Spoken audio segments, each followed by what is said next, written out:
Hello and welcome to summer.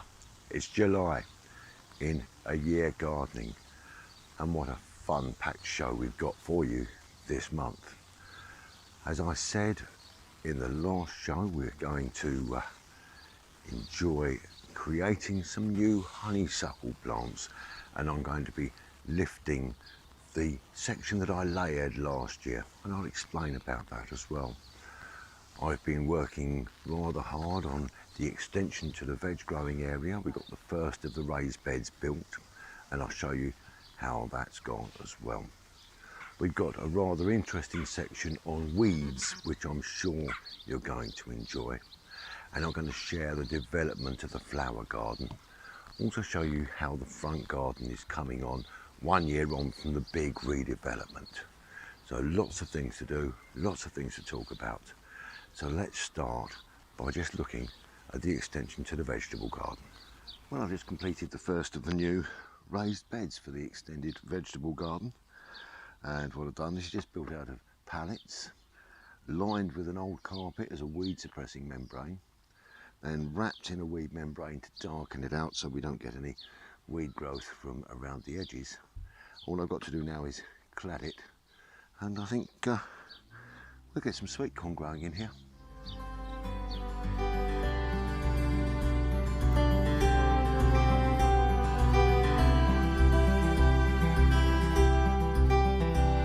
Weeds, something that we all need to control from time to time. Now, during the early part of the year when our perennial weeds start growing, probably all we need is a hoe just to lift the roots on a dry day and let them keel over in the sun, so to speak. But there are other times when we have real problem weeds.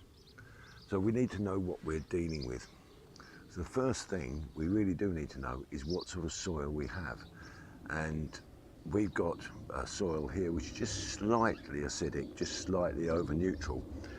And I test that by using one of these. Now this is just a pH meter into the soil to around about the depth of my fingers here, and that will then give you a reading of the acidity of your soil.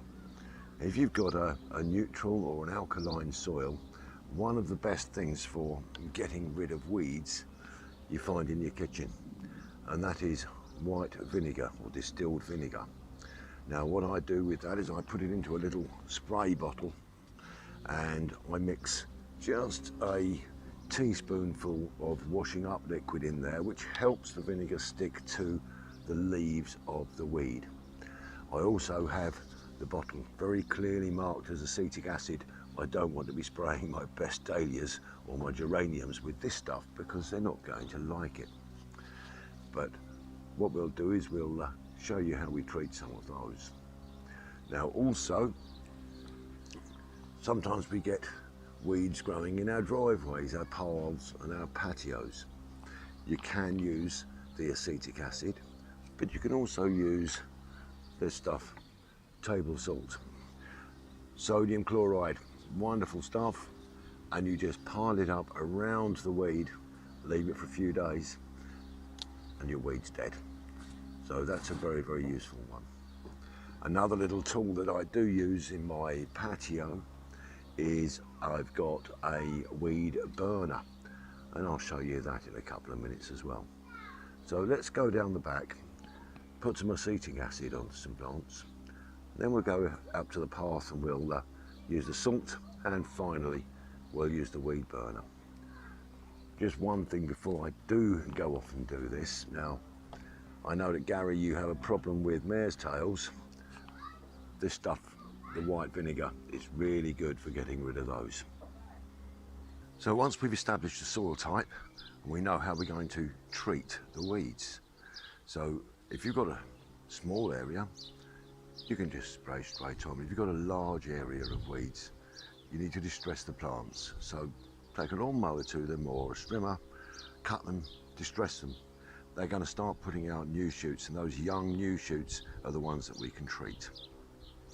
What I am going to do is I'm going to use my white vinegar solution just to spray onto these plants here, because there is a lot of leaf here And the more leaf you can get it to stick to, the more likely the plant is going to be killed. I'm just experimenting on these ones because I know that I can dig the soil here quite easily and remove the plants. And we just carry on down here just a little bit. Well, here we are, the little pathway beside the summer house, and we've got prime culprit here, dandelion, coming up through the stones here. All you need is your salt. Just pile it up. And there we are. That'll be dead in a couple of days.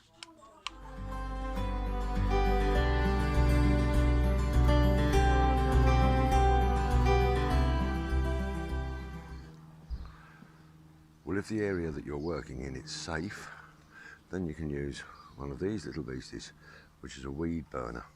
Runs on a mixture of propane and butane, and you can burn the roots.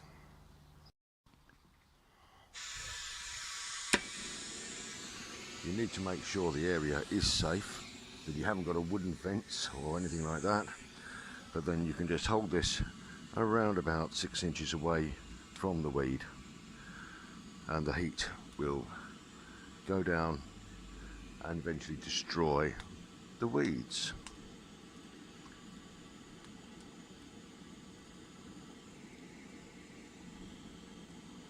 Lovely. One final word on weeds, and the best way to get rid of the weeds is hard work. Take a garden fork, don't use a spade, you can cut the roots and then you can still leave the weed in the ground, but if you use a garden fork, lift the weed, lift the surrounding fibrous roots, everything that you can get out of the ground will give you a much better chance of suppressing your weeds. So I hope you found this a little bit useful. As I say, I am an organic gardener and I don't use any chemicals, so the chemicals that I'm using here are very, very useful. But I was just going to say there's one other use for acetic acid, or white vinegar. Rodents don't like the smell, so you can always soak some pieces of cloth if you've got vermin coming into your garden, and put that near the entrance to where they're coming in, and they won't come anymore. Just a little bonus.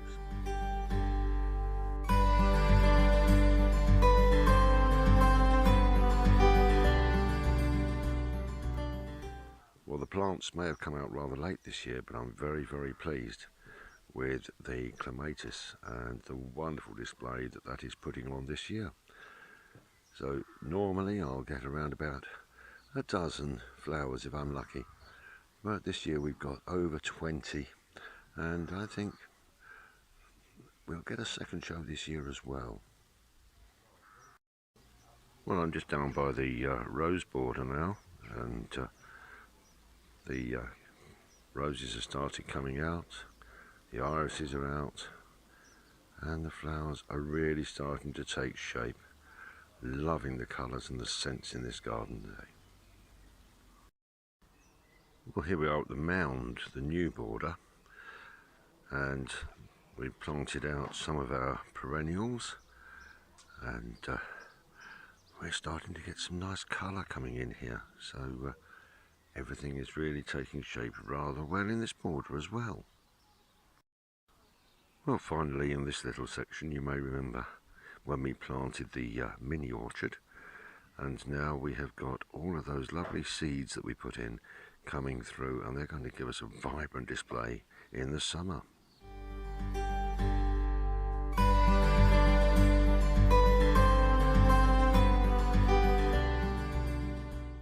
Well, welcome to the front garden today, and I'd just like to show you some of the wildflowers we've got coming through here, and to explain some of the development we've had over the last year since we redesigned this area of the garden. Well, just over 12 months ago, all we had here was a square of weedy grass and a concrete strip running along in front of the house.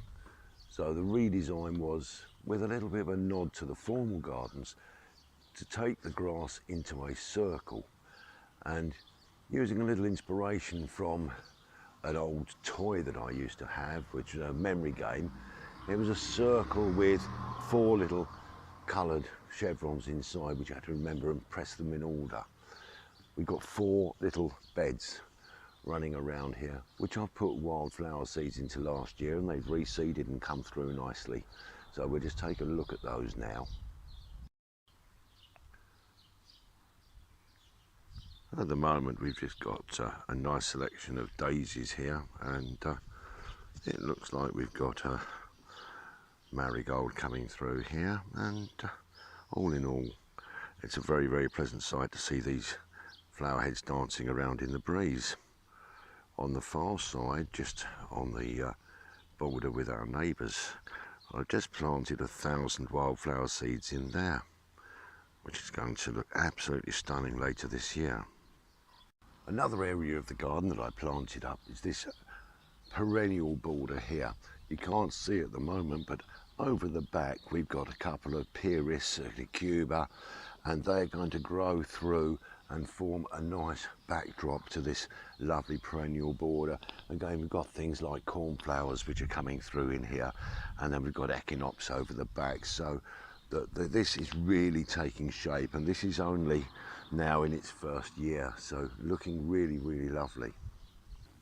And this section of the border is more, again, of the wilder flowers, a little bit less character, no formality, just some really lovely colour, and these just move around in the breeze. And over the back here we've got a heliopsis, which gives us beautiful, tall, sunflower-like flowers later on in the year. And this section is my pink border. Lovely flowers, we've got a peony, nice rose, and there's a buddleia behind, and all of this will give us great colour going forward through the year. The great thing about having a lovely, wild and beautiful front garden, just touched with a little formality, is it's different, and people stop and talk to you as they're coming past. It's a real conversation starter, and I've met a lot of new people just whilst working in the front garden, which is absolutely fantastic. The last thing that I did in this section of garden was to cover the rather ugly black metal rails with a small bit of trellis, and then to start planting some hedging and some climbing plants around that in order to give us a nice green aspect to the front of the house when we're coming in and out of the front door, and the whole thing just lends to a nice natural atmosphere. What I have got is I've got a couple of pots that I've planted up, and I've also sown some wildflower seeds in those, and they'll be coming down onto the doorstep later in the year just to blend in with the whole theme of the front garden. And I hope you'll agree with me, this is just something different, but something fun to try out yourselves.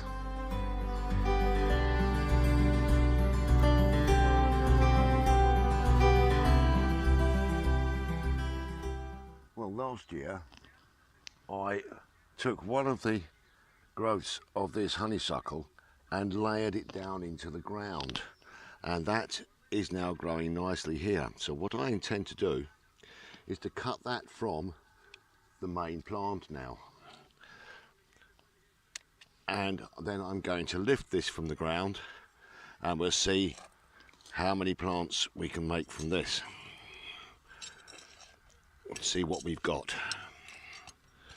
Nice bit of root underneath here. There's the root. Just brush that off there, and we've got a little bit of root on that one there, but we've got 3 nice strong plants. So let's transfer those into pots now. Well, I've collected myself some old pots, and what I do, if we have plastic pots, keep using them until they're of no purpose anymore, and it's a good way of saving plastic. So I've collected 3 decent sized pots from the bottom of the garden, and here we have the plants that we've just dug up. Now I've noticed on here that there are actually more roots than I thought. There are actually 2 here, but one of them hasn't got a growth. So I'm actually going to put those in together. So I'm going to take my secateurs and divide this, and that will give me my first plant to put in the ground.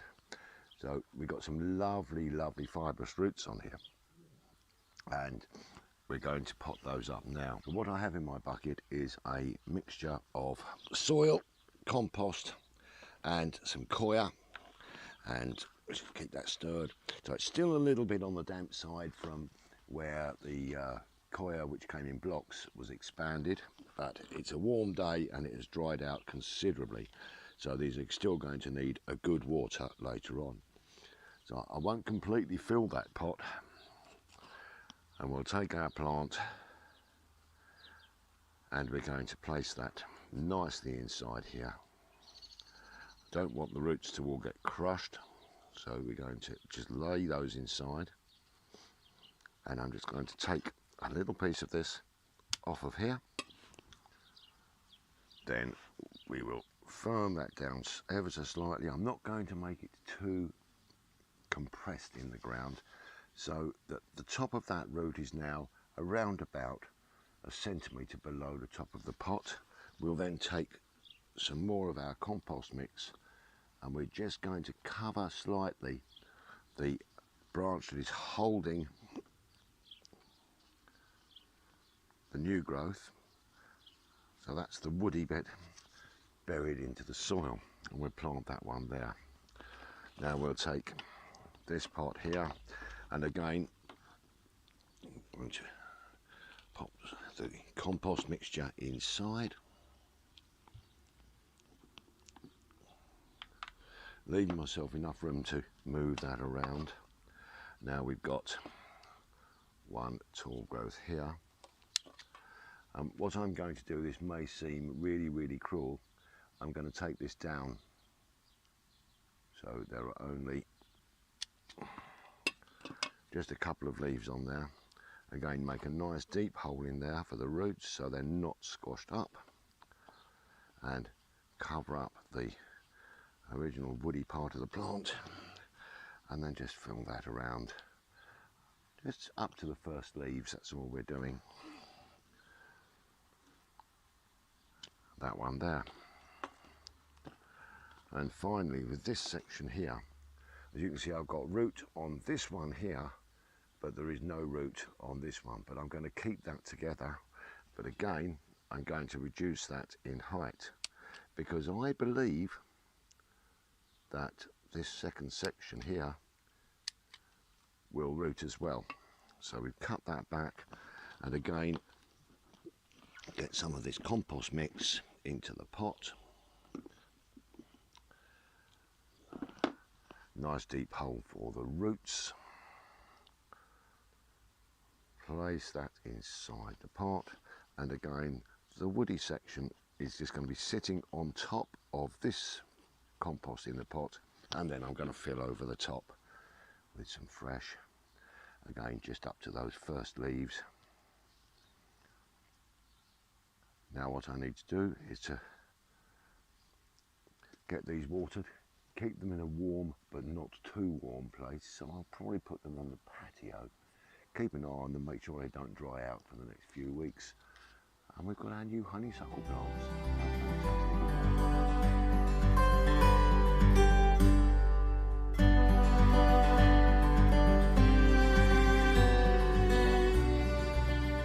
Well, that brings me to the end of the July show for a year gardening.